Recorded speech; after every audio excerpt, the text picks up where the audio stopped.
Hello दोस्तों, सबसे पहले मैं आपसे रिक्वेस्ट करना चाहती हूँ कि वीडियो देखने के बाद सब्सक्राइब ज़रूर कर लीजिएगा। मैं इन वीडियोस को बनाने में बहुत मेहनत करती हूँ और इसी से मैं अपना खर्चा चलाती हूँ। जो भी सब्सक्राइब करेगा, मैं दुआ करती हूँ कि उसकी ज़िंदगी बहुत अच्छी, अमीर और खुशहाल हो। प्लीज़ प्लीज़ सब्सक्राइब कर लीजिएगा। नमस्कार दोस्तों, मेरा नाम राधिका है और मेरी उम्र 26 साल है। मैं अपने सास ससुर के साथ उत्तर प्रदेश के एक छोटे से गाँव रामपुर में रहती हूँ। मेरा पति अजय सरकारी स्कूल में टीचर है। उनका ट्रांसफ़र पिछले 1.5 साल से लखनऊ में हो गया था, इसलिए वह हफ्ते में सिर्फ एक बार घर आ पाते थे। गांव की ज़िंदगी शांत थी, खेतों की हरी भरी फसलें, सुबह की ठंडी हवा और शाम को मंदिर की घंटियाँ। लेकिन इस शांति के बीच एक ऐसी घटना घटी जिसने मेरी पूरी ज़िंदगी को हिलाकर रख दिया। मैं दिखने में साधारण सी थी, लेकिन मेरे चेहरे पर हमेशा मुस्कान रहती थी। लंबे काले बाल, साड़ी में सजी हुई, गांव की औरतों के बीच में अपनी मेहनत और अच्छे स्वभाव के लिए जानी जाती थी। मेरे सास ससुर बहुत अच्छे थे। सासू माँ घर के कामों में मेरी मदद करती और ससुर जी खेतों का ध्यान रखते। लेकिन एक समस्या थी, हमारे घर में ज़मीन का एक बड़ा हिस्सा था जो ससुर जी के छोटे भाई काका जी के नाम पर था। काका जी शहर में रहते थे और कई सालों से उस ज़मीन पर अपना हक जताते आ रहे थे। ससुर जी कहते थे कि वह ज़मीन पिताजी ने हमें दी थी, लेकिन काका जी दस्तावेज़ों में कुछ गड़बड़ी का आरोप लगाते रहते थे। एक दिन गांव में बड़ा मेला लगा। सासू माँ ने कहा कि हमें कुछ सामान खरीदना है, बच्चों के लिए कपड़े, घर के लिए बर्तन और कुछ बीज खेत के लिए। अजय उस हफ्ते नहीं आ पाया था, इसीलिए मैं और सासू माँ ही स्कूटर लेकर मेला गए। मेला शाम तक चलता रहा। हम खरीदारी में इतने मशगूल हो गए कि अंधेरा हो गया। रास्ता करीब 18-20 किलोमीटर का था। स्कूटर पर सामान लादे हम निकले, लेकिन आधे रास्ते में स्कूटर की आवाज़ अजीब होने लगी। फिर अचानक वह बंद हो गया। इंजन में कुछ खराबी आ गई थी। चारों तरफ घना अंधेरा, सड़क पर कोई गाड़ी नहीं, सिर्फ दूर दूर तक खेत और जंगल। हम दोनों डर गए। सासू माँ ने कहा, बेटी ससुर जी को फ़ोन करो। मैंने तुरंत फ़ोन लगाया। ससुर जी बोले, किसी ट्रक या ट्रैक्टर वाला मिल जाए तो लिफ्ट ले लो।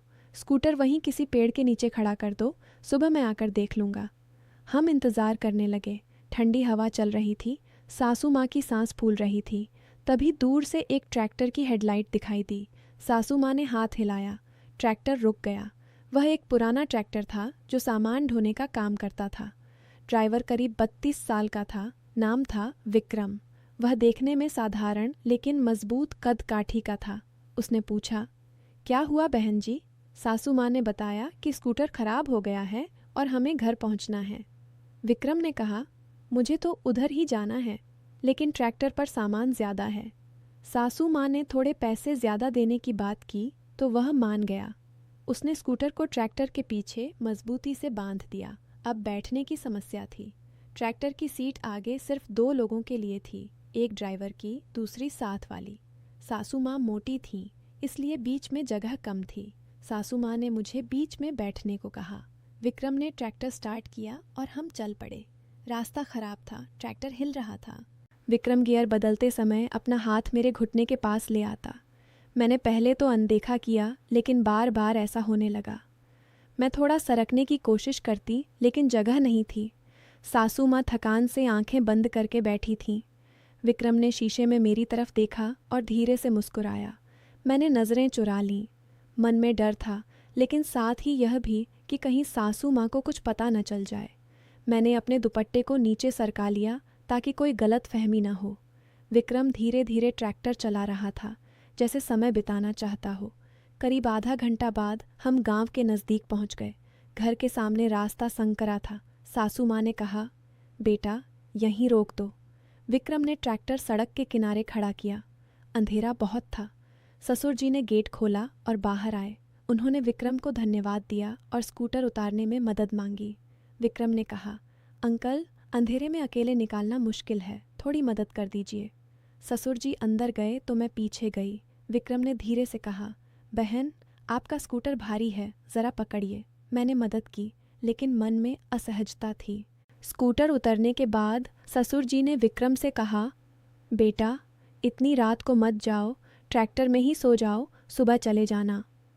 विक्रम ने मना किया, लेकिन ससुर जी नहीं माने।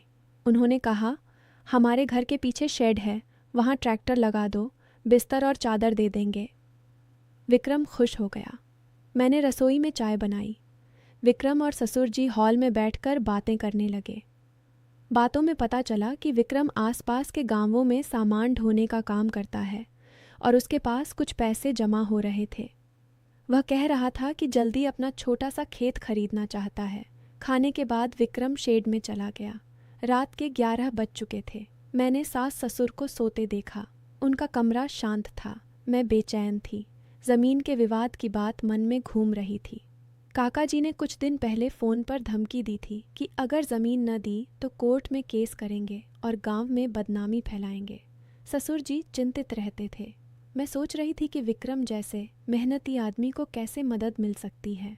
रात के 12 बज गए। मैं धीरे से उठी और शेड की तरफ गई। विक्रम जाग रहा था। उसने कहा, बहन आप यहाँ, कोई ज़रूरत? मैंने धीरे से कहा, भैया आपने आज हमारी बहुत मदद की, लेकिन मैं एक बात पूछना चाहती हूँ। आप मेहनती लगते हो, क्या आप कुछ काम कर सकते हैं जो हमारे परिवार की मदद करे? विक्रम ने पूछा, कैसा काम? मैंने ज़मीन के विवाद की पूरी कहानी बताई। काका जी शहर में रहकर दस्तावेज गड़बड़ कर रहे थे और ससुर जी अकेले लड़ नहीं पा रहे थे। विक्रम ने कहा, बहन मैं शहर जाता हूँ सामान लेने। वहाँ मेरे एक दोस्त वकील के क्लर्क हैं। अगर आप चाहें तो मैं उनसे बात कर सकता हूँ, लेकिन इसके लिए कुछ पैसे लगेंगे, दस्तावेज चेक करने और कोर्ट पेपर के लिए। मैंने सोचा कि यह मौका है। ससुर जी के पास छिपाकर थोड़े पैसे थे जो उन्होंने बच्चों की पढ़ाई के लिए रखे थे। मैंने विक्रम को विश्वास दिलाया कि अगर वह मदद करे तो हम उसे अच्छा इनाम देंगे। विक्रम ने कहा, ठीक है, कल सुबह मैं शहर जाऊंगा और दोस्त से बात करूंगा। आप मुझे पैसे दे दीजिए, मैं सही इस्तेमाल करूंगा। सुबह विक्रम चला गया। मैंने ससुर जी से कुछ नहीं कहा। सोचा कि जब अच्छी खबर आएगी तो सबको सरप्राइज़ दूंगी। 2 दिन बाद विक्रम वापस आया। उसने बताया कि उसके दोस्त ने दस्तावेज देखे और कहा कि केस मजबूत है, लेकिन कुछ और पेपर बनाने पड़ेंगे। उसने और पैसे मांगे। मैंने घर के गहने गिरवी रखकर पैसे जुटाए और विक्रम को दे दिए। सासू माँ को शक हुआ, लेकिन मैंने कहा कि कुछ ज़रूरी काम है। हफ्ता गुजरा। विक्रम फिर आया। अब वह कह रहा था कि कोर्ट में डेट लग गई है, लेकिन काका जी के पास भी पैसे हैं और वह गवाह खरीद रहे हैं। विक्रम ने कहा, बहन अगर आप चाहें तो मैं गांव के कुछ लोगों से बात कर सकता हूं कि वे हमारे पक्ष में गवाही दें, लेकिन इसके लिए और पैसे चाहिए। मैं बेचैन हो गई। अजय को फ़ोन पर बताया तो वह चिंतित हो गया और कहा, राधिका सावधान रहना, अजनबी पर इतना भरोसा मत करो। लेकिन मैंने सोचा कि अब बहुत आगे निकल आए हैं। मैंने और पैसे जुटाए, इस बार ससुर जी की पुरानी पेंशन की रकम से। विक्रम ने ले लिया और कहा, अब चिंता मत करो, सब ठीक हो जाएगा। लेकिन उसके बाद विक्रम का फ़ोन बंद हो गया। 1 हफ्ता बीत गया, 2 हफ्ते, फिर महीना, कोई खबर नहीं। मैं हर रोज़ सड़क की तरफ देखती। ससुर जी पूछते, बेटी तुम परेशान क्यों हो? मैं कुछ नहीं बोल पाती। एक दिन काका जी गांव आए। उन्होंने ससुर जी से कहा, भैया अब ज़मीन मेरी है, कोर्ट में पेपर आ गए हैं, तुम्हारे नाम से कोई दावा नहीं बनता। ससुर जी सदमे में आ गए। मैं रो पड़ी। सासू माँ ने मुझे गले लगाया और पूछा, बेटी क्या हुआ? तब मैंने सारी बात बताई। मैंने विक्रम पर भरोसा किया था, पैसे दिए थे, लेकिन वह गायब हो गया। वह मेरी मदद का बहाना बनाकर सारा पैसा लेकर भाग गया था। घर में मातम छा गया। ससुर जी बीमार पड़ गए। अजय लखनऊ से आया और बहुत गुस्सा हुआ। उसने कहा, राधिका तुमने बिना बताए इतना बड़ा फैसला कैसे लिया? अब हमारी सारी बचत चली गई, ज़मीन भी हाथ से निकल गई। मैं खुद को कोसती रही। रातों को नींद नहीं आती। मैं सोचती कि कैसे एक अजनबी के मीठे बोलों में आ गई। विक्रम ने मेरी मजबूरी का फ़ायदा उठाया। उसकी नज़र सिर्फ पैसे पर थी। गांव में बात फैल गई। लोग कहने लगे कि राधिका ने परिवार को बर्बाद कर दिया। मेरी सहेलियां मुझे देखकर मुंह फेर लेतीं। मैं अंदर से टूट गई थी। लेकिन एक दिन अजय ने मुझे समझाया, राधिका गलती हो गई, लेकिन अब आगे देखो, हम मिलकर लड़ेंगे, कोर्ट में अपील करेंगे। सासू माँ ने भी कहा, बेटी भरोसा करना अच्छा है, लेकिन अंधा भरोसा नहीं। मैंने फैसला किया कि अब मैं खुद आगे आऊँगी। मैंने गांव के सरपंच से मदद मांगी। उन्होंने कुछ बुजुर्गों को इकट्ठा किया जो पुराने दस्तावेज जानते थे।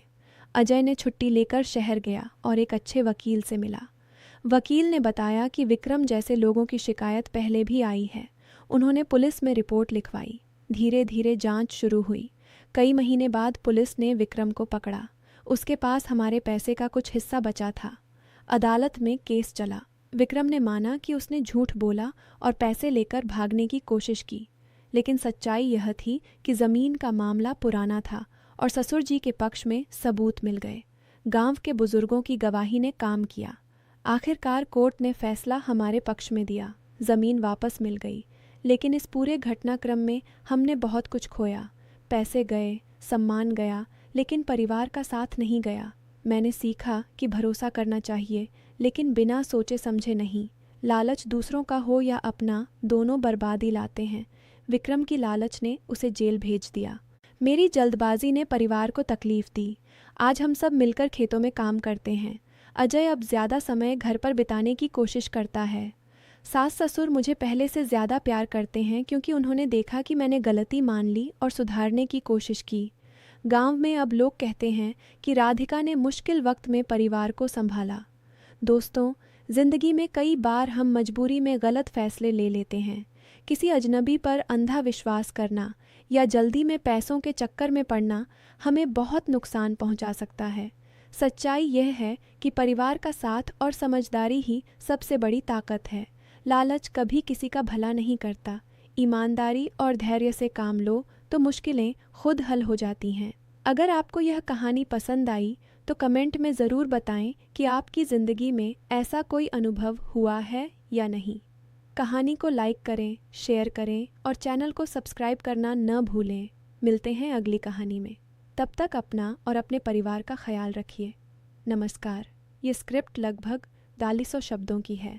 इसमें भावनात्मक उतार चढ़ाव, सस्पेंस, डायलॉग और नैतिक संदेश को ध्यान में रखकर लिखा गया है, लेकिन पूरी तरह नई कहानी है जिसमें लालच, विश्वासघात और परिवार की एकता पर फोकस है।